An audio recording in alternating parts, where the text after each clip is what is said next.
Nah, saya tangkap sesuatu saudara, dengerin baik-baik. Mengapa banyak anak muda yang jatuh dalam dosa perzinahan? Rupanya begini. Kasih dalam Alkitab ini ada 3 macam, 3 kata untuk menunjukkan kasih. Dan 3-tiganya sebetulnya pemberian Allah. Yang pertama adalah agape, itu kasih yang ilahi. Yang kedua filio, itu kasih persaudaraan. Sesama manusia perlu saling mengasihi dengan kasih filio.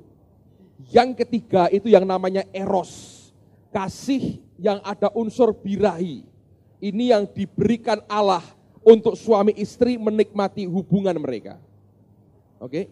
Nah, katanya jenis kata yang dipakai sama, artinya kasih. Tapi 3 berbeda sekali. Agape, filio, dan eros. Kasih Allah, persaudaraan, dan kasih birahi. Nah, kalau orang Kristen itu atau manusia itu tidak punya agape dan tidak dapat filio dari sekitarnya, orang berpikir untuk bisa menutup kekosongan batinnya yang sebetulnya hanya bisa diberi oleh agape dan filio, mereka berkata kalau gitu masih punya cadangan yang satu, lalu lari kepada yang terakhir yaitu eros. Padahal sama sekali berbeda, saudara. Eros tidak bisa menutup apa yang agape berikan dan yang filio berikan. Eros tidak bisa menggantikan keduanya. Kalau agape bisa menutup semuanya. Dalam kasih Allah yang limpah, tidak ada langsung erosnya keluar, gak ada, saudara. Malah hilang, semua yang gak begitu hilang, yang ada cuman hanya mengasihi Tuhan dengan kasih yang tulus dan suci di hadapan Tuhan. Dan ini yang terjadi, perhatikan.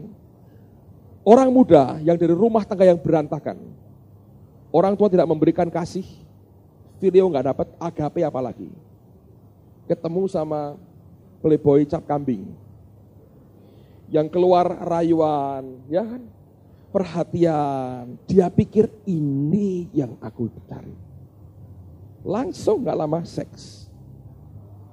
Dan saya mau beritahu saudara, laki-laki yang seperti ini, dia tajam loh matanya. Dia bisa milih mana yang gampang kena, mana yang tidak. Dia langsung ngerti. Dan dia kalau cari sasaran, luar biasa. Caranya ngomong, caranya memberikan rayuan, caranya mengekspresikan. Karena dia datang seperti orang yang kebapaan. Ini serigala berbulu domba. Sepertinya penuh kebapaan. Tapi matanya, jalangnya luar biasa, liarnya minta ampun. Nah, saya mau beritahu, dengerin baik-baik. Anda yang lagi pacaran, dengerin baik-baik. Saya sama sekali tidak menganjurkan orang pacaran. Di Alkitab nggak ada. Yang ada tunangan, itu lebih punya nilai tanggung jawab. Oke? Lihat akan urutannya. Pertama, Allah menciptakan laki-laki dan perempuan. Kemudian berkat Allah harus diberi. Dalam berkat itulah ada komitmen. Baru kemudian Anda boleh menikmati hubungan seks sebagai suami istri. Setelah berkat diberi. Dan berkatnya pun tidak berkati dewi-dewi. Tuhan berkati kami ya Tuhan, berkati terus seks. Loh kan sudah tak minta mau berkat. Itu agamamu dewek saudara. Alkitab berkata berbeda.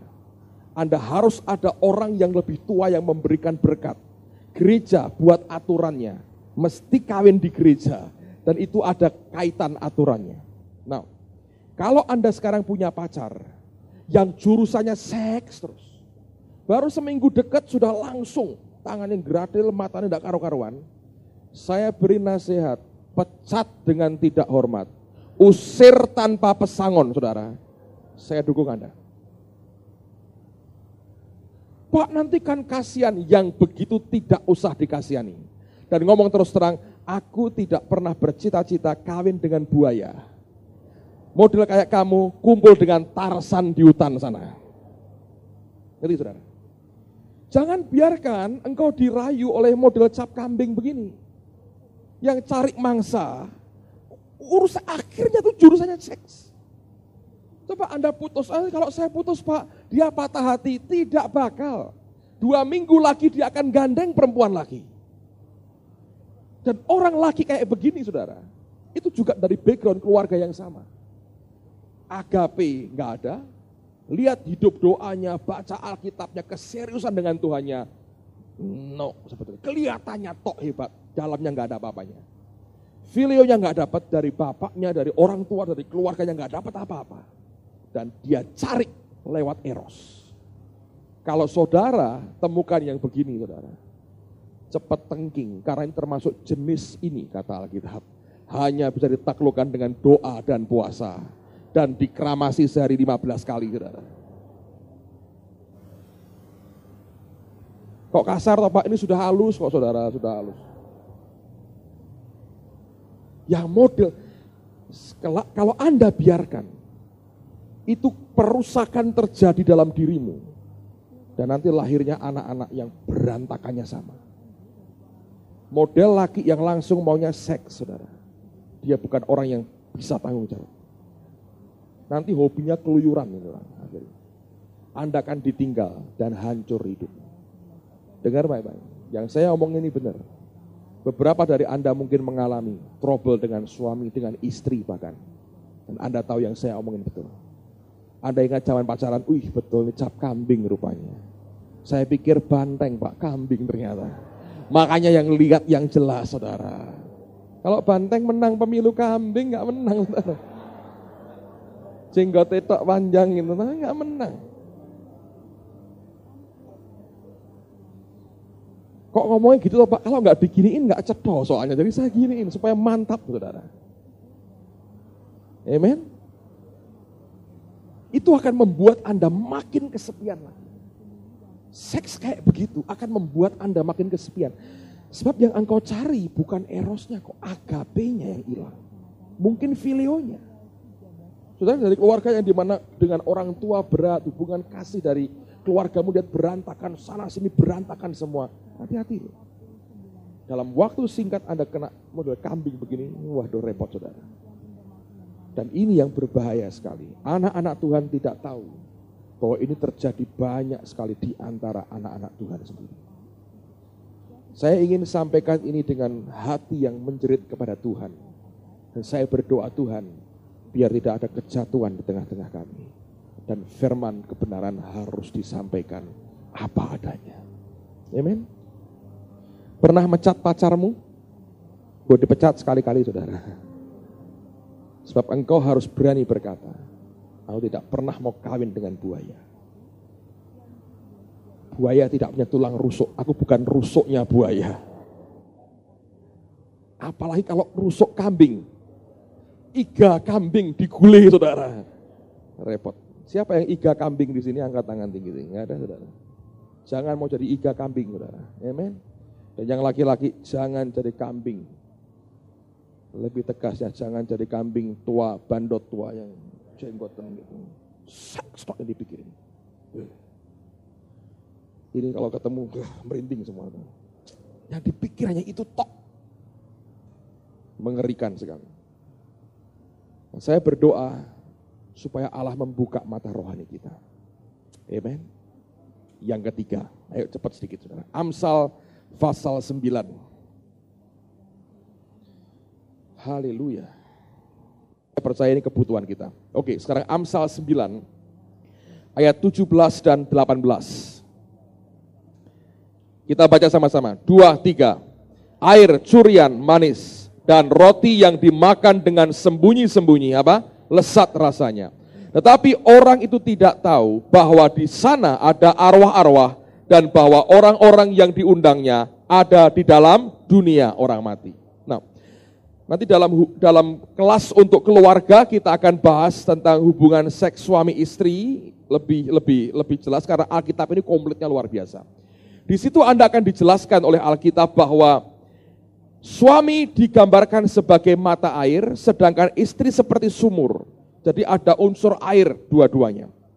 Nah, air curian itu manis.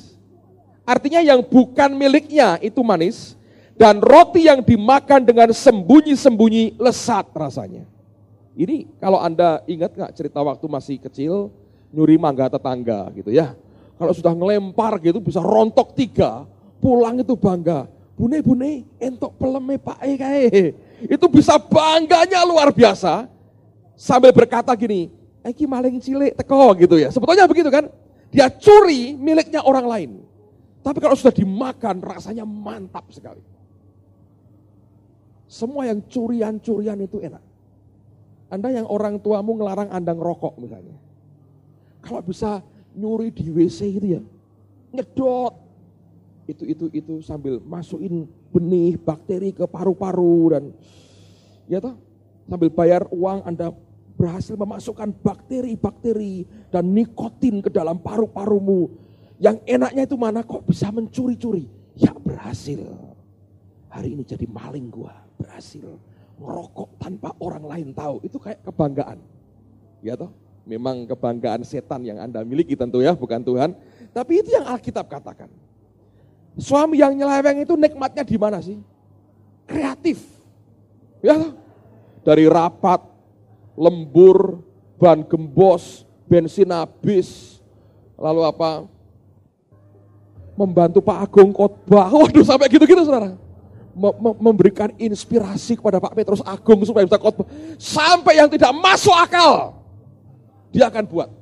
Kalau sudah istrinya kapusan, rasanya tuh mantap gitu rasanya.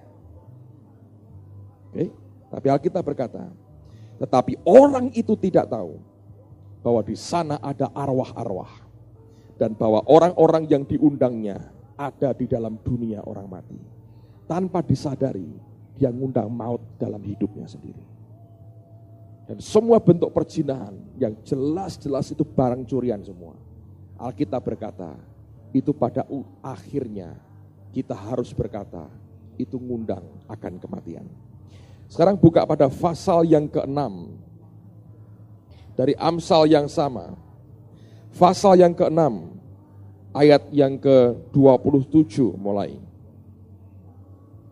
Amsal pasal 6, lihat pada ayat yang ke-27. Dapatkah orang membawa api dalam gelumbung baju dengan tidak terbakar pakaiannya? Dapat. Ya coba kalau dapat saudara. Ambil opor, ini gelumbung baju Anda masukin, kebakar nggak kira-kira? Ayat berikutnya.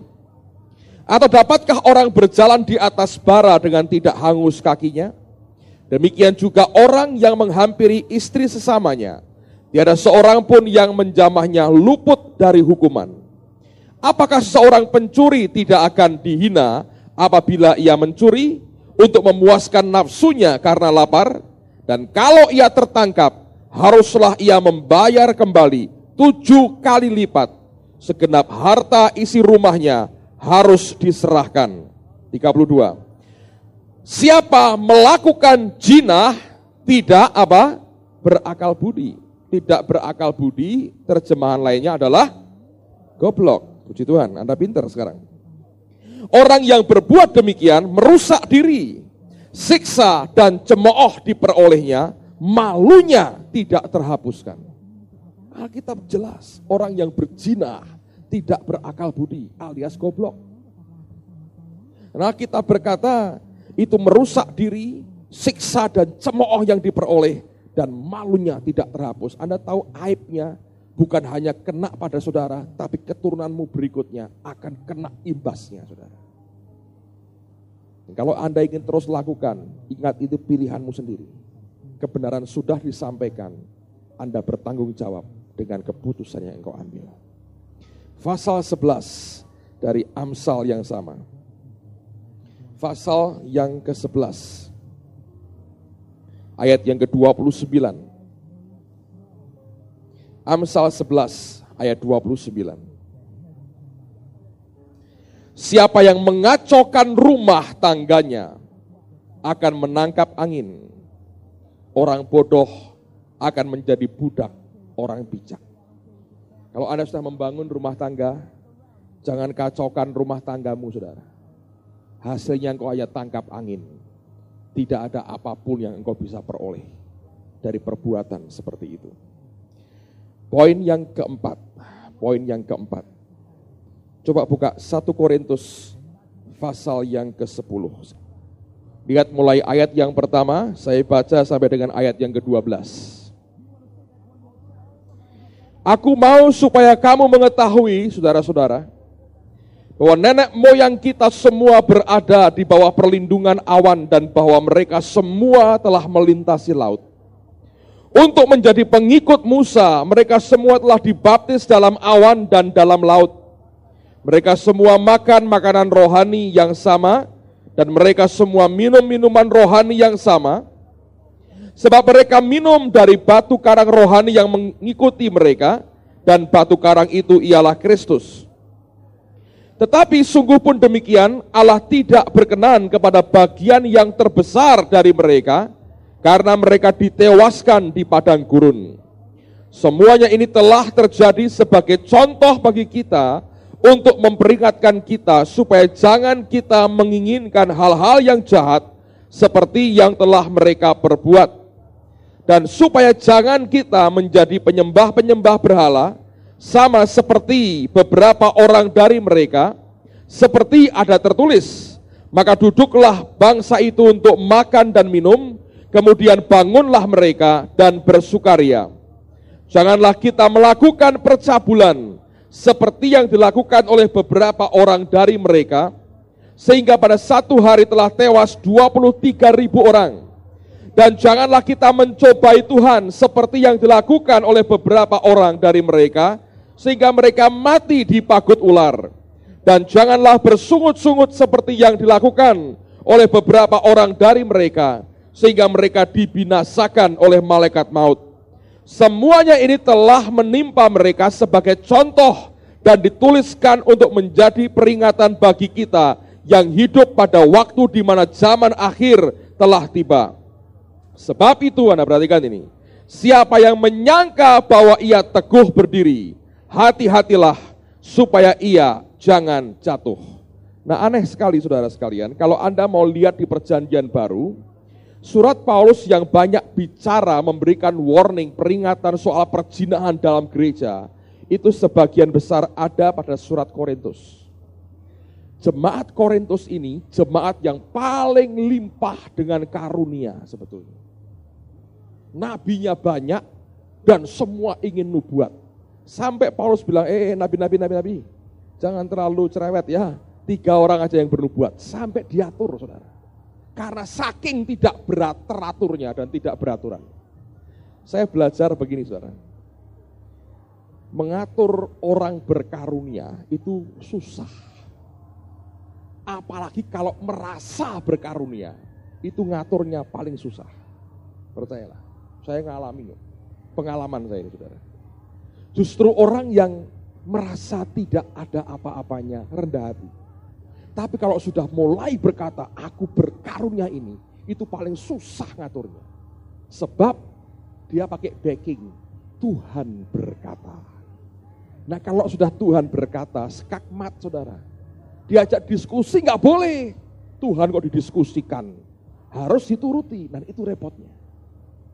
Tapi saya belajar sekali lagi, karunia tidak ada kaitan dengan karaktermu. Karaktermu bobrok, bejat, karunia seringkali masih bisa jalan dan itu yang berbahaya. Tapi saya belajar saudara sekalian. Saya ingat seorang hamba Tuhan bernama Fenelong. Dia berkata, ada 2 macam orang Kristen di dunia ini.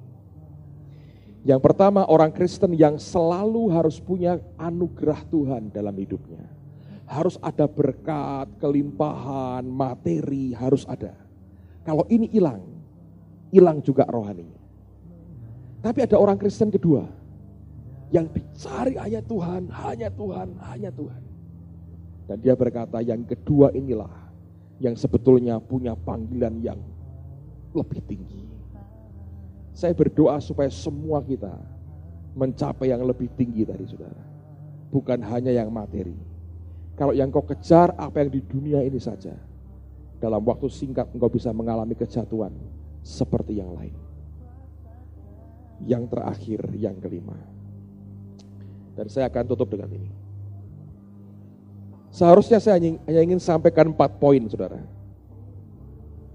Tadi pagi jam 4 Tuhan bangunkan saya. Dan dia berkata, doa. Lalu saya sembahyang, saya ikuti apa yang Tuhan perintahkan. Dan ketika saya berdoa, Roh Kudus tanya begini, apa yang akan kamu sampaikan hari ini? Jadi Tuhan itu juga tanya loh saudara, kamu mau khotbah apa gitu, tanya ini. Dan sebenarnya bukan karena dia nggak tahu ya, tapi itu bagian dari komunikasi yang dia buat supaya membuat kita ini punya fellowship gitu ya. Saya yakin dia ngerti sebetulnya. Lalu saya ngomong, Tuhan nanti aku seperti yang kau ajar, aku akan ngomong ini. Kemudian dia berkata begini, tutup dengan satu ayat dan beritahu anak-anakku mengapa setan kerja keras untuk menjatuhkan mereka dalam dosa perzinahan. Nah, saya bilang ayat yang mana Tuhan? Mari kita lihat ayatnya. Ini yang Tuhan tunjukkan kepada saya. Kejadian pasal yang pertama. Tadi kita sudah mulai ayat 27 dan 28. Roh Kudus berkata, baca mulai ayat 26 dan kamu akan mengerti ini yang terjadi. Kejadian pasal yang pertama, lihat pada ayat 26. Berfirmanlah Allah, baiklah kita menjadikan manusia menurut gambar dan rupa kita. Saya berhenti dulu saudara. Tadi pagi saya ajukan pertanyaan, siapa yang tidak datang tadi pagi? Coba angkat tangan tinggi. Yang tadi pagi tidak hadir. Oke, sebagian besar Anda. Baik. Saya mau tanya, yang sudah tahu ya diam, jangan pura-pura dari orang pintar, saudara, tak beritahu. Nah, dengerin saudara. Saya mau tanya. Allah berkata, mari kita menjadikan manusia yang serupa dan segambar dengan kita. Kenyataannya dia akan menciptakan laki-laki dan perempuan, ya kan? Saya mau tanya, yang serupa dan segambar dengan Tuhan itu yang laki atau yang perempuan? Ayo, jawab. Yang serupa, Tuhan itu laki atau perempuan saudara? Hah? Tunggu dulu. Tuhan itu laki atau perempuan? Siapa yang bilang laki Tuhan itu? Siapa yang bilang Tuhan itu perempuan? Satu. Ada loh satunya. Ada. Boleh. Boleh kan? Beda. Boleh. No problem. Reformasi, boleh aja. Oke. Tuhan itu laki atau perempuan? Hah? Sekali lagi, siapa yang bilang Tuhan itu laki? Angkat tangan. Oke, siapa yang bilang Tuhan itu sebenarnya perempuan? Tadi satu ya, nggak usah diulang lagi lah. Yesus ditanya, ajari kami berdoa. Terus dia doanya gimana? Ibuku. Atau apa? Doanya doa apa? Bapak kami. Jadi Bapak itu laki atau perempuan? Jadi Tuhan itu laki atau perempuan? Jadi yang sama dengan Tuhan laki atau perempuan? Loh. Biarin mumet sedikit gak apa-apa saudara. Asal ngerti aja. Saya pernah baca satu buku karangan seorang teolog saudara. Saya ya baca buku gitu-gitu dikit memang. Supaya Vektor senengan sekolah lama. Judulnya gini, dapatkah kita memanggil Tuhan itu ibu? Nah, dapat gak saudara? Bisa gak kita panggil Tuhan itu ibu? Pernah gak? Nih, banyak orang itu membangun itu di atas pasir ya gini. Di atas batu karang itu mendengar dan melakukan di atas batu karang. Kalau cuma denger tok di atas pasir. Bisa gak? Bisa. Pernah gak? Tidak. Akeh tunggale saudara. Tuhan itu besar gak? Maha besar gak? Maha besar. Dia hebat gak? Hebat. Utangmu bisa dibayar gak? Tidak tahu. Modelnya sahih itu di mana-mana. Jadi gimana dong? Sekarang saya mau bicara yang perempuan. Yang wanita aja yang jawab. Ya, yang pria diam semua. Yang serupa dan segambar dengan Tuhan itu yang laki atau yang perempuan? Ayo. Laki. Jadi Anda termasuk spesies apa? Dari garisnya Darwin itu apanya gorila? Memang mumet kok saudara ya. Saya bacakan dulu, nanti saya ceritakan saudara. Oke? Ayat 26 kita lihat 26, 27, 28. Berfirmanlah Allah, baiklah kita menjadikan manusia menurut gambar dan rupa kita. Yang serupa dengan Allah itu siapa? Dengar saudara. Yang Allah ciptakan adalah laki-laki dan perempuan. Yang serupa dan segambar dengan Tuhan adalah ketika dua ini menjadi apa? Satu daging. Ketika dua jadi satu dalam berkat Allah, mereka bukan lagi dua, tapi satu. Itu yang serupa dan segambar dengan Allah. Setan mencoba merusak ini dengan dua cara, atau bahkan mungkin tiga. Yang pertama, dia buat beberapa orang takut untuk menikah karena berbagai hal yang dialami dalam hidupnya. Dan kalau Allah berkehendak dia menikah dan dia tidak menikah, potensi ilahi di dalamnya akan tidak bisa keluar. Dia terkurung dalam dunianya sendiri. Dan apa yang direncanakan Tuhan bisa gagal. Yang kedua, dia rusak perkawinan itu dengan berbagai cara. Terutama dengan perzinahan. Tapi kalau kita hidup dalam pernikahan yang benar, makanya kita harus ngerti teman hidupnya harus tepat dari Tuhan. Tapi orang Kristen itu nekat-nekat. Ya. Kalau ditanya, yakin dari Tuhan? Yakin. Sekian tahun ngadep ke hakim minta cerai. Itu kan kurang ajar. Saudara. Yakin dari Tuhan minta cerai. Tapi setan mencoba terus menghancurkan ini memang. Karena kalau dua ini jadi satu dalam berkat Allah, apa yang terjadi? Mereka sudah jadi pribadi yang serupa dan segambar dengan Tuhan sendiri. Terus ini yang saya ingin sampaikan. Berfirmanlah Allah 26.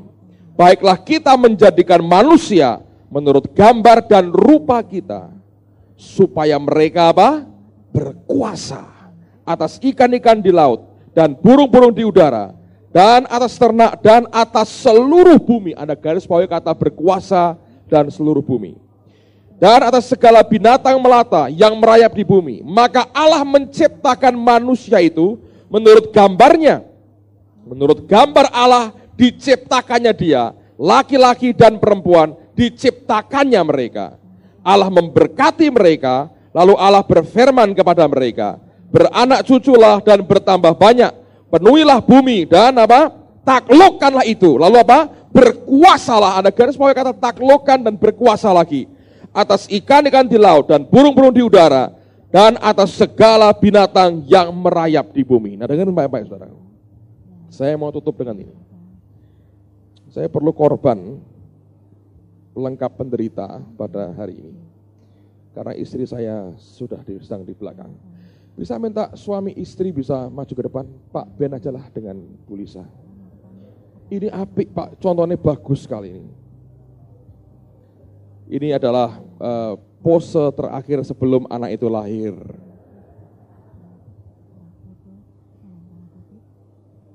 Gak apa-apa, mestinya dilepas sandalnya juga gak apa-apa. Sebentar aja, 2 jam aja. Tolong berdiri di depan Pak Benyamin dan Ibu. Alright. Ya, dengar baik-baik saudara. Allah menciptakan laki-laki dan perempuan. Dan Tuhan berkata, mari jadikan manusia yang serupa dan segambar dengan kita. Kenyataannya, dia ciptakan laki-laki dan perempuan. Alkitab berkata, Allah memberkati mereka. Dan Tuhan berkata, beranak cuculah, bertambah banyak, penuhi bumi, taklukkan itu. Dan Tuhan berkata, mari ciptakan manusia yang serupa dan segambar dengan kita, supaya mereka apa? Berkuasa. Lihat, Alkitab berkata, kesatuan ini hasilnya adalah kuasa. Setan ngerti, kalau ini kesatuan dibiarkan terus seperti ini, akan lahir kata kitab Maleakhi, keturunan ilahi generasi berikutnya akan begitu ilahi dan makin rohani. Kalau ini kesatuan dibiarkan, kuasa akan dilahirkan dari kesatuan ini. Setan berkata, kita mesti rusak yang ini. Caranya apa? Sebelum mereka diberkati, dirusak dulu. Satu. Atau setelah mereka bersatu, dicoba dirusak. Dengar dulu saudara. Persatuan suami istri ini adalah gambar Allah. Dan hasilnya kuasa. Kalau ditambahi dengan berbagai macam orang lagi, nyatu karena perzinahan. Jadi gambarnya siapa? Bagong bengkak saudara. Tadi yang pagi saya katakan. Bagong bengkak dientup tawon, jadinya gitu. Hancur gambarnya. Dan apakah hasilnya kuasa? Tidak. Persatuan duanya. Itu yang Alkitab berkata, gambar dan rupa Allah di sini.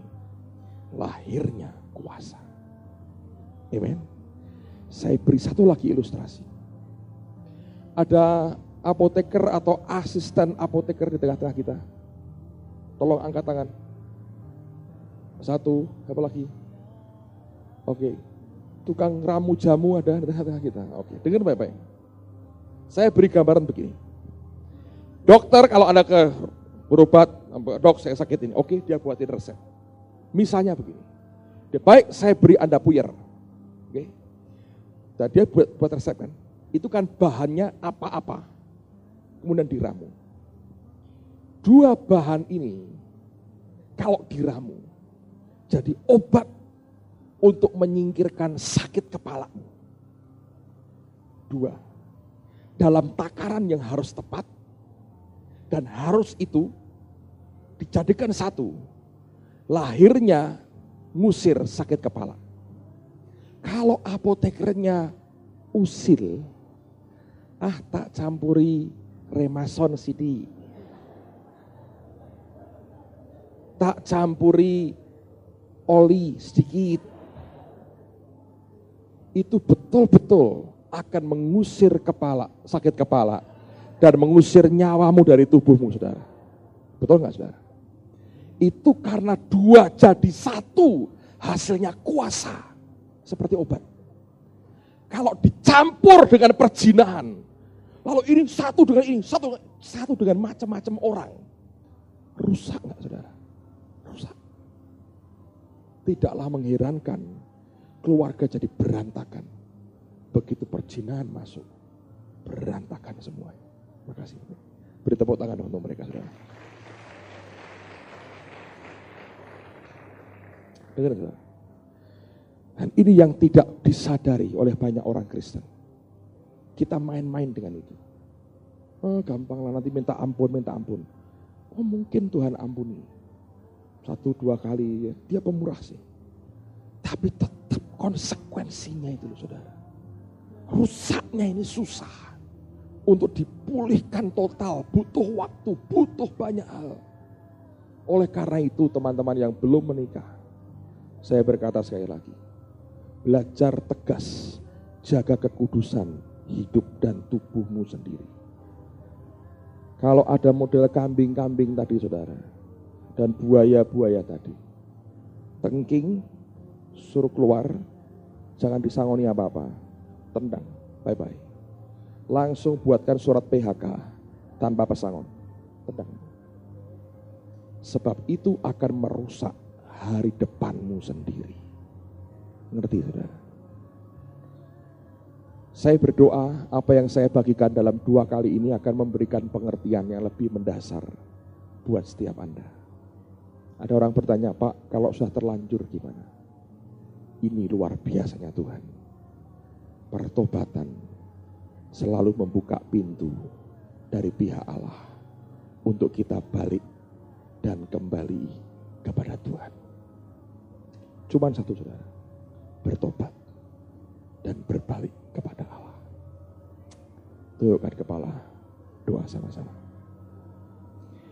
Saya tidak akan buat altar call apa-apa malam hari ini. Saya hanya minta Anda gunakan waktu beberapa menit ini sembahyang masing-masing. Kalau ada dosa-dosa semacam ini yang Tuhan ingatkan, bereskan di tempat engkau masing-masing. Bereskan, cepat bereskan hari ini. Katakan, ampuni aku Tuhan, ampuni aku. Selesaikan dengan Tuhan sekarang juga. Tidak usah ada orang lain yang tahu engkau angkat tangan atau maju ke depan. Tapi bereskan di hadapan Tuhan.